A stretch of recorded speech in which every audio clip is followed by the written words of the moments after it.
देखिए यहाँ पर तो हम लोग PCl5 के बारे में बात कर रहे हैं। बेटा ये इसकी ग्राउंड स्टेज थी और ये इसकी फर्स्ट एक्साइटेड स्टेज है, ठीक है। तो यहाँ पे ये देखिए ये एक s ऑर्बिटल हो गया, ये 3 p ऑर्बिटल हो गया और ये d ऑर्बिटल हो गया। तो सबसे पहला काम हाइब्रिडाइजेशन sp3d, ये देखिए कितने ऑर्बिटल मिल गए आपको, 5 ऑर्बिटल मिल गए, ठीक है। बेटा ये याद कर लो, जब भी 4 से ज्यादा ऑर्बिटल मिलेंगे तो ये समझो ये प्लेन है, ये कोई प्लेन है, रजिस्टर देना देखिए ये कोई प्लेन है। तो एक ऑर्बिटल को प्लेन के ऊपर लगाना है और एक ऑर्बिटल को प्लेन के नीचे लगाना है। ये रूल याद कर लीजिए, जब भी 4 से ज्यादा मिलेंगे, 4 में तो टेट्राहेड्रल हो गया, जब भी 4 से ज्यादा मिलेंगे तो एक को प्लेन के ऊपर लगाना है और एक को प्लेन के नीचे लगाना है, ठीक है। अब जितने बचेंगे उनको हमेशा प्लेन पे लगाना है, ठीक। तो अब बेटा 5 थे आपके पास, एक आपने ऊपर लगाया और एक नीचे लगाया, तो बचे कितने, 3 बचे। 3 को प्लेन में लगाना है। ये प्लेन 360 डिग्री का है, 360 डिग्री का है। तो बेटा 360 में 3 से डिवाइड कर दीजिए तो आंसर कितना हो जाएगा, 120 आ जाएगा। तो जो प्लेन पे हैं इनका एंगल आएगा 120। प्लेन से ऊपर की ओर ये प्लेन से कितने डिग्री के एंगल पे है, 90 डिग्री पे, और ये वाला प्लेन से कितने डिग्री के एंगल पे है, और ऊपर वाले से नीचे वाले का एंगल कितना होगा, 180 डिग्री। तो यहाँ कितने तरीके के एंगल है, एक तो ये 180 डिग्री और जो प्लेन में आ रहा है ये 120 डिग्री और ये प्लेन के साथ कितने का बना रहा है, 90 डिग्री। तो यहाँ पे देखिए जब हम लोग इसके बारे में बात करें तो ये फास्फोरस है, एक को प्लेन के ऊपर लगाएंगे, एक को प्लेन के नीचे लगाएंगे, जो 3 बचेंगे इनको प्लेन पे लगाएंगे। ये देखिए प्लेन पे लगा देंगे। ये सारे कॉर्नर को अगर आप आपस में कनेक्ट करेंगे, ये जो सारे कॉर्नर्स हैं इनको आपस में कनेक्ट करेंगे तो ये ट्रायंगल बनेगा। ये देखिए ट्रायंगल बन रहा है और इस ट्रायंगल के सारे कॉर्नर को अगर आप ऊपर की ओर कनेक्ट करेंगे तो ऊपर की ओर एक पिरामिड बनेगा, नीचे की ओर कनेक्ट करेंगे तो नीचे की ओर भी एक पिरामिड बनेगा। ये देखिए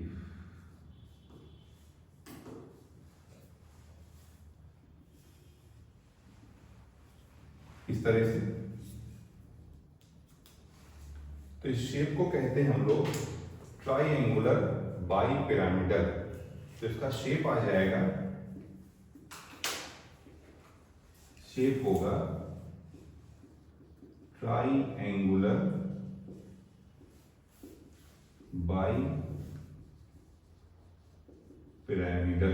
ध्यान रखिएगा इस शेप को बोलेंगे हम लोग ट्राइएंगुलर बाई पिरामिडल। अब हम लोग बॉन्ड एंगल के बारे में बात कर रहे हैं। तो ये देखिए ये जो बॉन्ड एंगल है ना, ये 90 डिग्री है और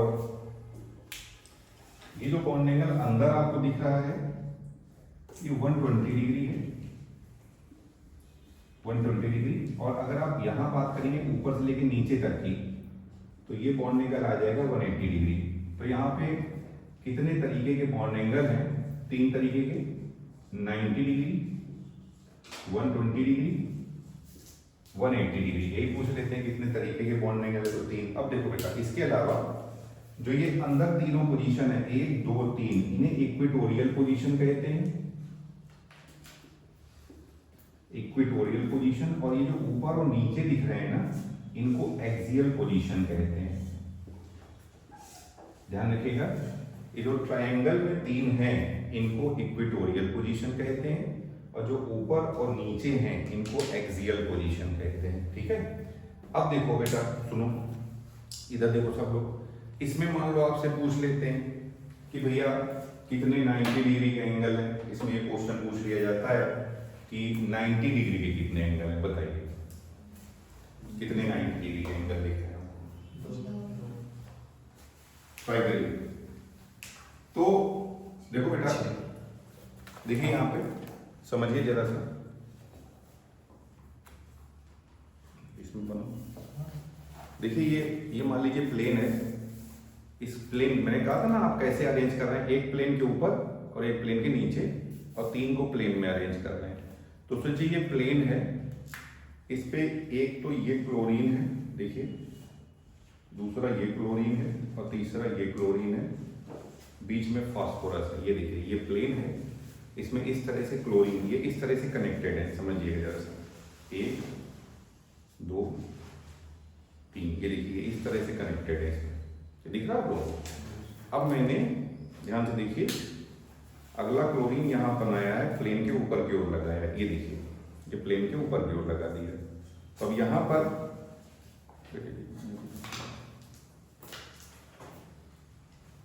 ये देखिए जरा सा, यहाँ पे देखिए आप लोग, ये दिख रहा है, इसके बीच में ये एंगल 90 डिग्री का दिख रहा है आपको, इसका और ये दोनों क्लोरीन के बीच में ये एंगल 90 डिग्री का है प्लेन के साथ, और ये भी 90 डिग्री का है। तो यहाँ पे 90 डिग्री कितने एंगल मिल गए आपको? 3। सिमिलरली एक क्लोरीन नीचे भी तो लगा है ना बेटा, फिर से ये 90 डिग्री का एक एंगल बनाएगा, ये 90 डिग्री का दूसरा एंगल बनाएगा, और ये 90 डिग्री का तीसरा एंगल बनाएगा। तो यहाँ पे टोटल 90 डिग्री कितने एंगल हो जाएंगे? 6 90 डिग्री के एंगल हो जाएंगे। ठीक है, जाओ बेटा। तो ये बोल रहे हैं यहाँ पर कि ऐसे केस में 90 डिग्री के कितने एंगल अब आपके पास आ रहे हैं। तो अगर हम लोग इसकी PCl5 के बारे में बात करते हैं तो यहाँ 90 डिग्री के 6 एंगल है हमारे पास। तो यहाँ 90 डिग्री के जो एंगल हैं ये कितने हैं? 6। अच्छा बताओ 120 के कितने एंगल है? 120 के देखो 1 2 और 1 और 2 और 3 एंगल मिल रहे हैं। ये तो सर दिख रहे हैं हमको। 180 का कितना है? अरे ये एंगल है भैया, ऊपर से लेके नीचे तक 180 का एक एंगल दिख रहा है। ठीक है, तो ये सारी बात क्लियर है हम लोग को। ये हमने PCl5 बना लिया है, 5 का केस देख लिया है। अब हम लोग दूसरा बनाते हैं सर, 6 का केस।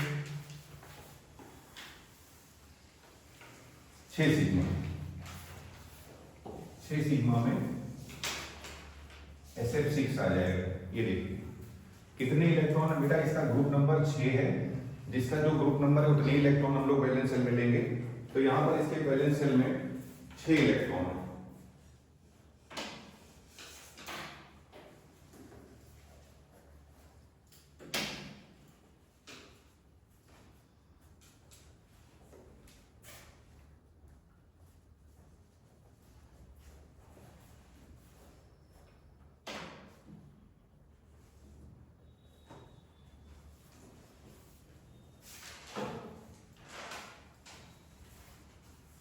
तो देखिए यहाँ पे बेटा यहाँ पे और बताया था, देखिए सबसे ऊपर होता है ऑक्सीजन, उसके नीचे सल्फर। तो इसका ग्रुप नंबर क्या है? 6। ये है सेकेंड पीरियड और ये थर्ड पीरियड। अभी बताया था जिसका पीरियड थर्ड होगा तो उसका वैलेंस सेल भी थर्ड सेल होगा, और थर्ड सेल में 3s 3p और 3d तक आ जाएगा। तो यहाँ पे आ जाएगा, ये इसकी ग्राउंड स्टेज है, ground state 3s 3p 3d। यहाँ s में 2, p में 6 और d में 4 और d में क्या हो जाएगा? 0। तो ये देखिए ये s है, s में 2 है इलेक्ट्रॉन, p में 4 इलेक्ट्रॉन है और d में 0 इलेक्ट्रॉन। ठीक है, ये ग्राउंड स्टेट है। देखिए ये इलेक्ट्रॉन जब करके यहां जाएगा तो ये मिलेगी अब आपको फर्स्ट एक्साइटेड स्टेट।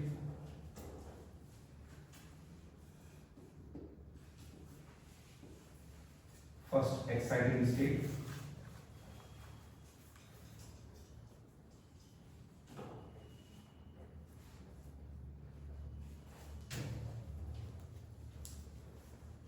फिर अगला ये इलेक्ट्रॉन जब करके यहां जाएगा तो आपको मिलेगी सेकेंड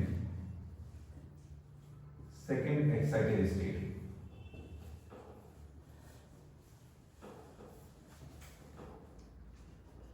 देखिए कि सेकेंड एक्साइटेड स्टेट मिलेगी। ठीक है, तो सबसे पहला काम यहां हाइब्रिडेशन किया होगा। ये देखिए, तो सबसे पहली चीज हाइब्रिडेशन आ जाएगा यहाँ पे sp3d2, ये हाइब्रिडेशन आ जाएगा। अब मान लीजिए हमें शेप बताया था बेटा रजिस्टर में, देखिए अभी बताया था जब भी आपके पास 4 से ज्यादा आ जाएंगे तो एक को प्लेन के ऊपर लगाएंगे, एक को प्लेन के नीचे लगाएंगे। यहाँ पे टोटल कितने थे? 6। तो 6 में से 2 खर्च हो गए, 2 खर्च हो गए तो बचे कितने, 4। 4 को प्लेन में लगाएंगे। प्लेन टोटल कितना था, 360, 360। 360 में 4 से डिवाइड कर दीजिए तो कितना आ जाएगा, 90 डिग्री। तो यहाँ पे सारे प्लेन वाले 90 डिग्री पे आ जाएंगे। ठीक है, ये देखिए, तो ये SF6 है, एक को प्लेन के ऊपर, एक को प्लेन के नीचे, बचे हुए सबको प्लेन पे लगा देंगे।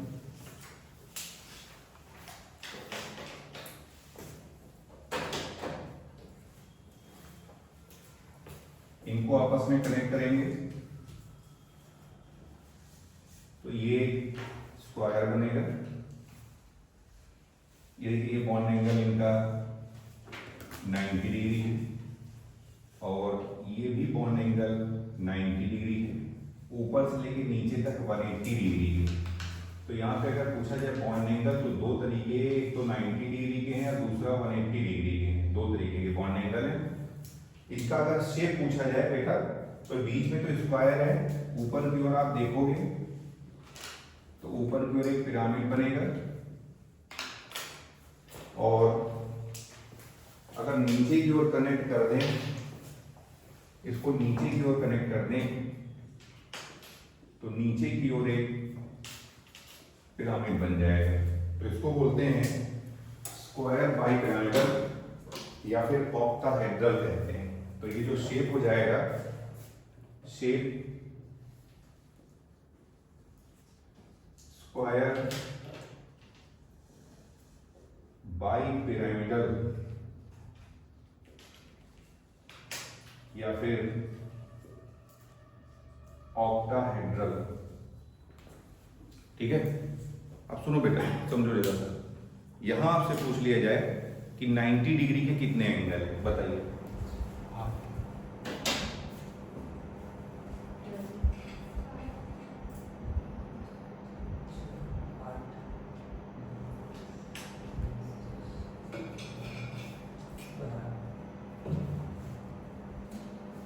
तो देखो बेटा, सुनो ध्यान से। अभी मैंने एक डायग्राम आपको दिखाया था, उसी तरह से मैं दूसरा डायग्राम आपको दिखा रहा हूँ। देखिए ऐसा है कि फिर से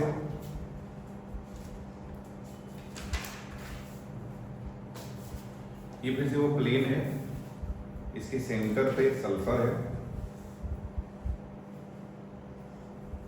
और चारों ओर ये फ्लोरीन है।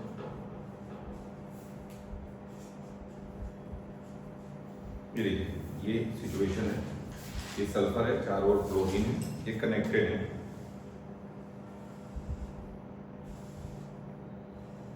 ये देखिए, ये कनेक्टेड है, ये एक स्क्वायर बन रहा है और आप जानते हैं स्क्वायर के बीच का जो एंगल है ये 90 डिग्री का एंगल होता है। तो ये बीच में इनके 90 डिग्री का एंगल है। ठीक है, ये स्क्वायर बन गया।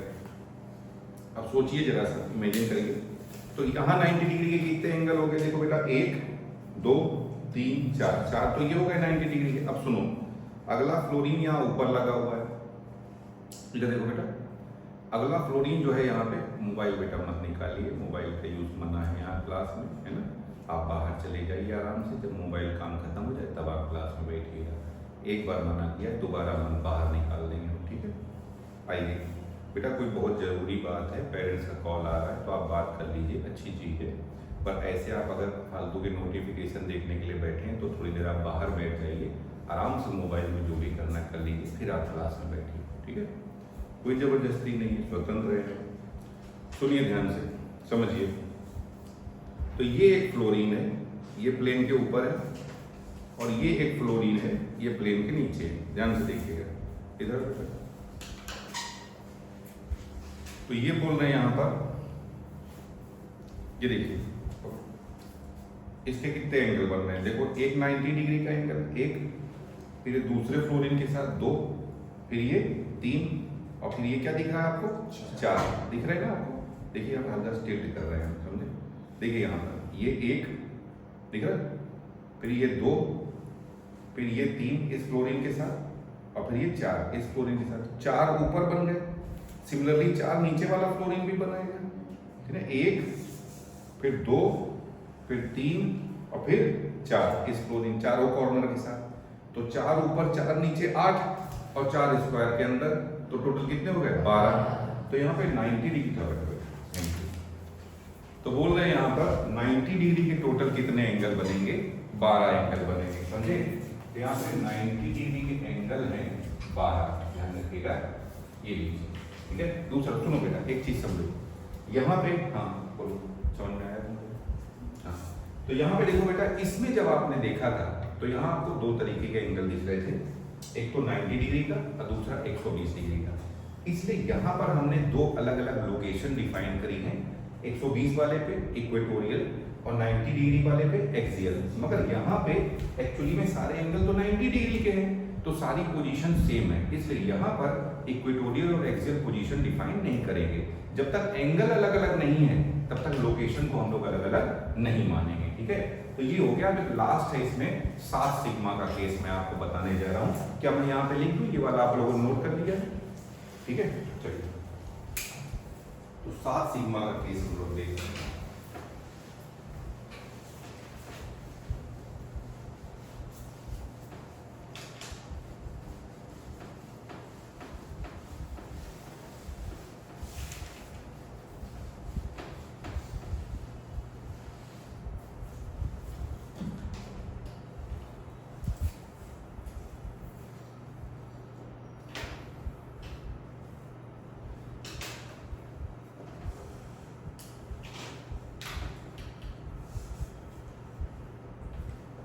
ये ले लिया हमने IF7। बेटा देखो सब लोग एक मिनट, आयोडीन है। अगर आप आयोडीन की बात करें, अगर हेलोजन की बात कर रहे हैं, फ्लोरीन, क्लोरीन, ब्रोमीन, आयोडीन, इसका जो ग्रुप नंबर है कितने हैं, 7 है बेटा, 7 इलेक्ट्रॉन है। इसका पीरियड नंबर ये सेकेंड, ये थर्ड, ये फोर्थ, ये फिफ्थ पीरियड है। तो यहाँ पे ये 7 इलेक्ट्रॉन है, यहाँ पे हमने लिख दिया 5s2, 5p5 और 5b0। ये इसकी ग्राउंड स्टेट है। ये देखिए यहाँ पे 2 इलेक्ट्रॉन और यहाँ पे 5 इलेक्ट्रॉन, ये लीजिए यहाँ पे 0 इलेक्ट्रॉन, ठीक है। ये ग्राउंड स्टेट है। फिर हमें बेटा 7 अनपेयर्ड ऑर्बिटल चाहिए, तो पहले तो ये इलेक्ट्रॉन जंप करके यहाँ जाएगा, फर्स्ट एक्साइटेड स्टेट मिलेगी आपको, ये फर्स्ट एक्साइटेड स्टेट है।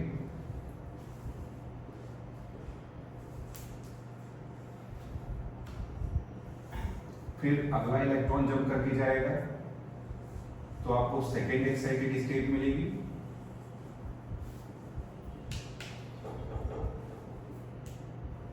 ये आपको सेकेंड एक्साइटेड स्टेट मिलेगी, ये लीजिए। फिर ये नेक्स्ट इलेक्ट्रॉन जंप करके आगे जाएगा तो आपको थर्ड एक्साइटेड स्टेट मिलेगी, ये लीजिए।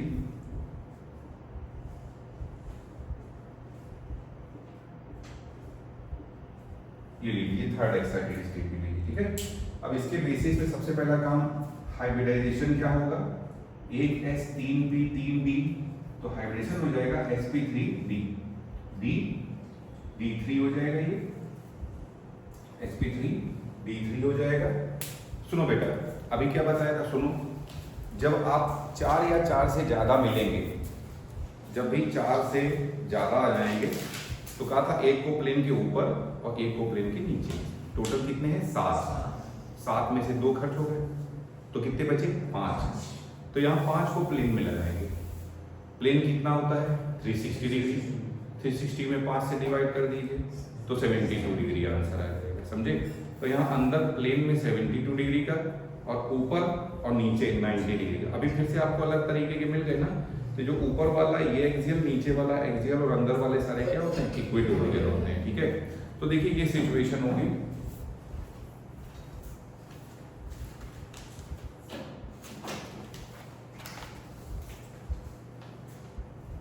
ये देखो बेटा, ये आयोडीन है, ये प्लेन में ऊपर की ओर, ये प्लेन के नीचे की ओर। तो ये 5 हमने 5 ये प्लेन पे लगा दिए, ठीक है। ये लीजिए 5 को प्लेन पे लगा दिया। बेटा ये सारे कॉर्नर को आपस में कनेक्ट करेंगे तो एक पेंटागन बनेगा, पेंटागन बनेगा। और पेंटागन के सारे कॉर्नर को आप ऊपर की ओर कनेक्ट करेंगे तो ऊपर की ओर एक पिरामिड बनेगा। देखिए सारे कॉर्नर्स को अगर ऊपर की ओर कनेक्ट कर दें तो ऊपर की ओर एक पिरामिड बनेगा। और अगर ये सारे कॉर्नर्स को आप नीचे की ओर कनेक्ट कर दें तो नीचे की ओर भी एक पिरामिड बनेगा। इसका शेप हो जाएगा पेंटागोनल बाई पिरामिडल। तो शेप हो जाएगा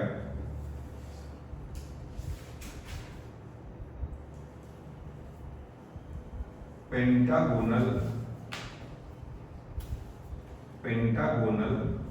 बाई पिरामिडल। ठीक है। तो बेटा अंदर का जो एंगल है ये 72 डिग्री का एंगल है, ये 90 डिग्री का एंगल है और ऊपर से लेकर नीचे तक 180 डिग्री का एंगल है।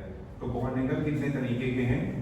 90 डिग्री, 72 डिग्री, 180 डिग्री। बताया ये ऊपर और नीचे वाली पोजीशन को एक्सियल पोजीशन कहते हैं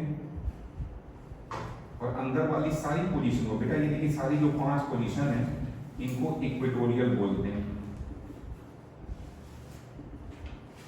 तो जब अलग अलग एंगल मिलेगा तभी आप ये डिफाइन कर पाएंगे एक्सियल और इक्वेटोरियल।